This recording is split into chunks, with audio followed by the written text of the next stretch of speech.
Hello again, it's Ella here once more. I'd just like to say, on behalf of the voice man, please subscribe, because we're not getting a subscription rate coming in, which is going to be good enough to try and get this song on as an advert for Iron Brew and maybe get £10,000 for charity. So we ask you once again to try and contact family, friends and colleagues and ask them to view and subscribe. That's important. Now I'm just waiting on Bella coming in and we're going to do a wee number for you and probably a wee bit of patter. So, Bella.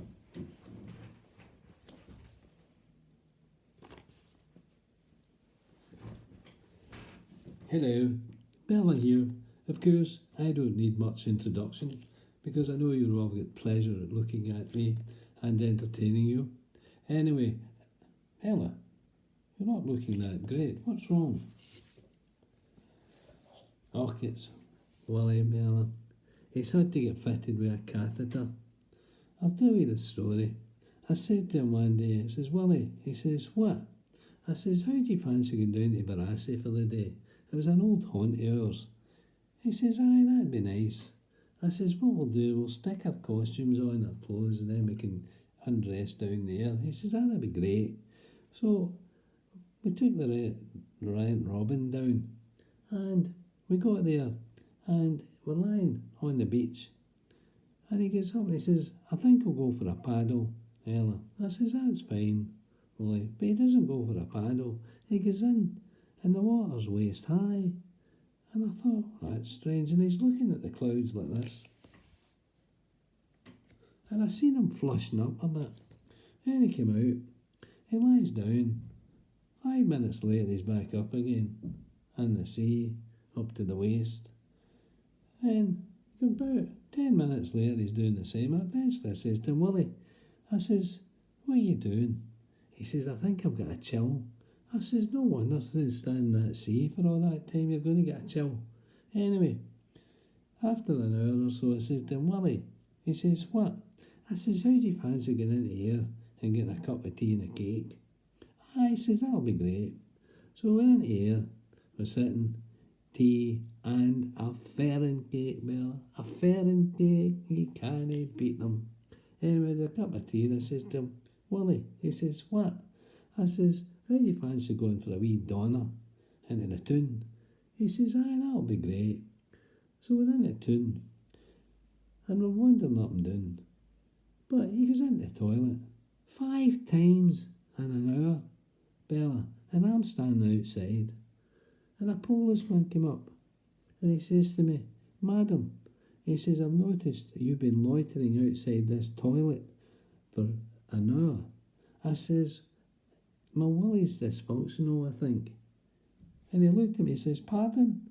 I says, my husband, Willie, I says, I think he's been a bit dysfunctional. He's been in that toilet 5 times. I think he's got a wee problem.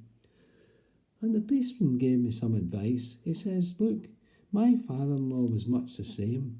He says, but what I did was, I said, we suggested he get a catheter. And he got the catheter, and he was like a new man. So I waited up the road. I said, sat down. I said, Willie, I says, I think what you're needing is a catheter. So a couple of days later, he said to me, yeah, I think we'll go ahead with that. Anyway, 2 or 3 days later, he says to me, he says, you that catheter? He says, I'm pissed off with it. I says, that's the whole point, Willie, that's the whole point.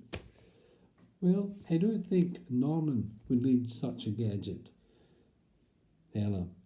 The only time I saw him flushed up, I said, when I was coming down the aisle with my father, Horace, we were getting married. And he looked round, and I could see him reddening in the face, and I thought it was because his effulgent, radiant bride was coming down the aisle to be his married wife. And you know what I did as well? I said to him, I'll write the vows out, because there's no way I'm going to say I obey for a man, Norman.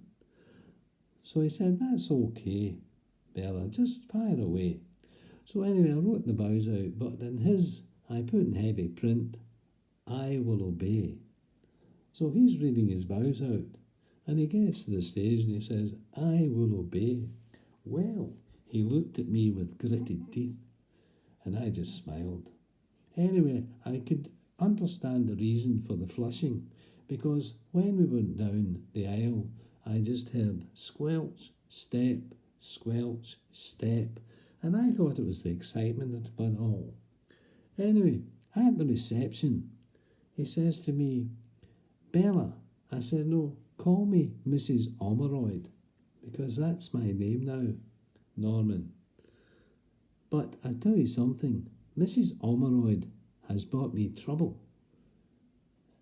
I've been in the receptionist, in the dentist, in the receptionist, at the doctor's, and they call you out, Mrs. Hemorrhoid. I go, Omeroyd, Omeroyd. I said, Omeroyd, I stay in the manor. I said, 4 bedrooms, 2 en suites, 2 reception rooms, an open-plan kitchen, a downstairs loo and a jacuzzi outside. Mrs. Omeroyd. Oh, I do get annoyed with it. Anyway, he said, Bella, I'm looking at the cake. I said, yes, Norman. He said, the figurines on the cake, yeah? He said, you are an inch taller than me. Oh, I said, I didn't notice that. Norman, I will have a word with the cake manufacturer, although it's a bit late now. Anyway, what song are we doing today, Ella? Well, we're doing a 50-year-old song called Don't Tickle Your Granny When She's Shaving. And for the people that can't understand the Scots tongue, I will say your mammy's mammy is your mother's mother, and your father's ma is your father's mother. That's the old Scots twang for it. Mammy's mammy, mother, ma, father, mother. So I'm just looking at it, Bella, and I think you should do the chorus and I will do the verse. How does that tickle your fancy? Yes, that'll be fine, Ella. So, you want me to start here? I'm going to do it now. So it's, don't tickle your granny when she's shaving, or else she'll never shave again, God bless her. Don't tickle your granny when she's shaving, not when she's using a razor blades. She is your mammy's mammy, or your father's ma. She has some hairs in places that she shouldn't hae at all. So don't tickle your granny when she's shaving. She's got a little goatee beard, God bless her. Don't tickle your granny when she's shaving. She's got a wee moustache up here. She is your mammy's mammy, or your father's ma. She has some hairs in places that she shouldn't hae at all. So don't tickle your granny when she's shaving. She's putting on her aftershave, God bless her. Don't tickle your granny when she's shaving. She's going to her favourite rave. She is your mammy's mammy, or your father's ma. She has some hairs in places that she shouldn't hae at all. So don't tickle your granny when she's shaving, or else she'll never shave again. Tell me, Bella, what razor do you use? Look, I've got a Braun. Cost me £50, but I tell you what, it makes my skin and my legs like a baby's bottom. Well, I've got a bit of trouble there because my hairy legs get really, really bad. And so I use a wee bic. We went over to Tenerife one time, me and Willie, and I was in that sort of rush that I forgot to use the razor blade.